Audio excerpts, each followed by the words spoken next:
whether or not people boycott it is that it sends a stronger message. Yeah. Because Sean and maybe Froz and then probably you have been there at the finals more than anybody else. Yeah, yeah. Unless I'm incorrect, right? No, you're right. Right, and you know, I mean, when and I know you've experienced problems as well at WCG USA, and I think when you're in a country where StarCraft is taken that seriously, then you have to, you know, take the refs have to take the tournament that seriously. Yeah. So I don't know. And hopefully they get things resolved. I've met the guys that are doing it. They're nice guys, but clearly there's some miscommunication or they're hitting some wall somewhere, and we need to get past that wall. I hope we because can. you know I started my career as a caster out at WCG. Yeah, yeah. I like the event. I think what they're doing with Ultimate Gamer is good. I like the vision they have. I just, you know, I wish think it was smart. We need land latency. You know, that's the most important thing. The new maps. Yeah, these are important things. The map pool is a bit bizarre, and then you know, not playing on land latency nowadays in StarCraft is like having a Counter-Strike tournament where everybody's playing at 400 ping. Yeah, I mean, that's a very good way to put it. Yeah, I mean, you cannot micro mutas, which is what a huge part of this. Try Marine against Lurker. I dare you. Yeah, it's pretty much impossible. Storming is a nightmare. Yeah. I mean, God. You know, good luck getting your EMP or stasis off, which makes PBT very weird. Yeah. Not to mention because playing on iCup is a norm now. I don't know. It's just it's a very difficult thing, but I think it's solvable. But you know, I think the WCG is a smart organization, and I hope to see maybe a turnaround at WCG USA. Yeah, you know, I think it can happen. Yep. Everyone's working really hard towards it. We're just showing, you know, how passionate we are with things like the boycott, with things like, you know, 5 different WCG threads that are so long, like 12 pages long on Team Liquid, that type of thing. Yeah. So who knows? Who knows? Yeah. All right. Well, let's go on to the next topic here. StarCraft 2. Yeah. There's a lot to talk about StarCraft 2. First off, where is the beta? What do you think about this? Shouldn't the beta be out by now? Come on.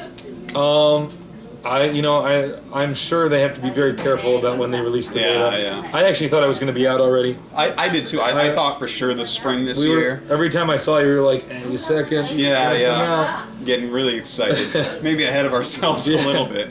I think that it'll come out eventually here. But you know what's good about Blizzard is that they release the game when it's done. Yeah. To quote, I forget which Blizzard person I heard say. But yeah, I mean, that's good. There is no deadline. They don't have to squeeze it out, and I'm happy waiting. But I am excited to play the beta and see that. Hold on a second. 실례합니다. 이모 저기 물 주세요. 예. I don't know if my voice is going to get picked up in this or not. My voice, I need to start taking voice lessons. I've been really lazy about this. I sound pretty hoarse after some of these casts, but well, you get so excited. Yeah, I get too excited. Maybe you should try more of a drawl like I do. I don't know. Yeah. I think you've got a better casting voice than you is what it comes down to. 뭐 하는 거야 지금? 네? 그래서 이거 뭐 하는 거야? 찍는 거야? 죄송합니다. 한국말 조금 알아요. 아 조금 알아? There's Tasteless. I don't have time to explain this. All right. So, anyways, like we're doing an interview for for SCForAll. Interview, yo. So, back to StarCraft 2 for a moment here. Yeah. You know, I want to talk really briefly about the Mutaball again. Yeah. Because when I was doing the little StarCraft 2 chat with Idra, I brought up the Mutaball. But this was actually your idea here. You know, he stole the Mutaball. I was angry. Yeah, and you know what? I want to bring up... The Mutaball theory. The Mutaball, having a... It was half a bottle... It was you and me splitting a bottle of soju, and then it hit me. The Mutaball might be the most dangerous thing in StarCraft 2. Yeah. And if you don't know what we're talking about, in StarCraft, you can only harass with 11 mutas because there's either a larva or an overlord or a trap zergling or any other unit within that control group because the selection limit is 12. So that actually has a huge impact on the metagame in TVZ because if you start to get ahead in killing off Marines and you can keep making mutas, I mean, if you imagine 24 mutas moving around in here, and you can keep incrementing it, it's going to be very difficult for Terran to deal with. And it's moments like this where you do see that the interface to some extent does affect the selection cap. Once you get to about 11 mutas, then you're attacking to lurkers, or you're getting a hive or something and getting a greater spire, and then you're hiding muta groups. But that's not the only reason either, because the reason why this is going to be a problem in StarCraft 2, and a lot of people didn't pick up on this when I spoke about it with Hydra, is that Irradiate is gone, and Corsairs are gone.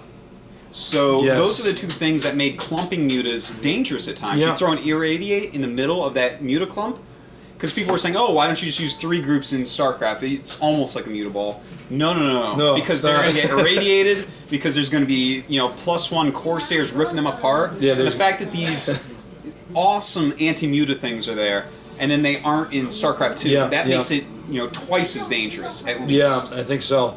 Well, you know what else is interesting is, I mean, the selection limit, actually, I'm going to go on to another interesting point, is that, all of StarCraft is surrounded by worker harassment.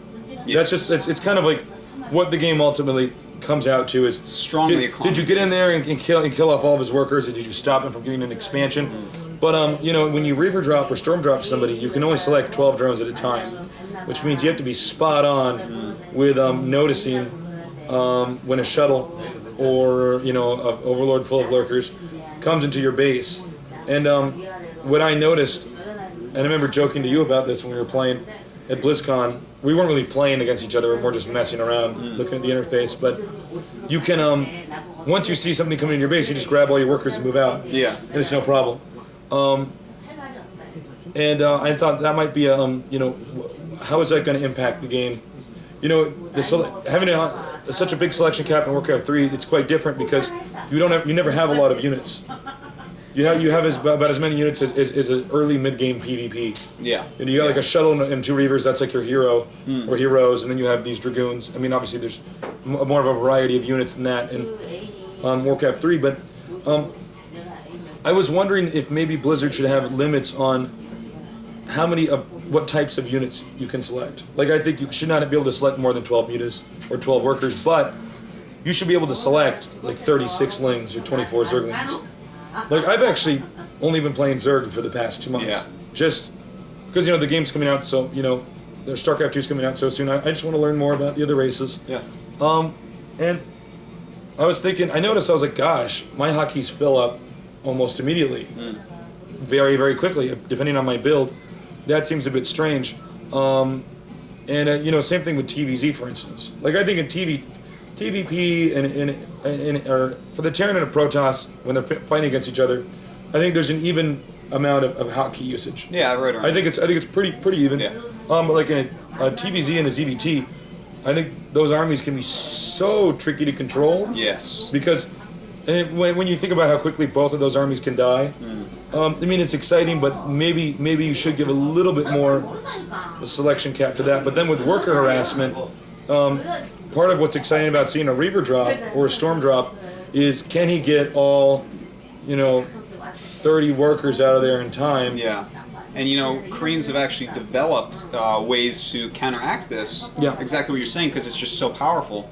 They put F2 on their main base nexus, F3 on their expansion nexus. Yeah. As soon as they see the shell, F2, grab probes, F3, click them to the expansion, just keep on doing that to get them out as quickly as they can, as many as they can. Yeah. They have whole strategies based around how to quickly deal with that, whereas in StarCraft 2, just grab all of them at once and they're out.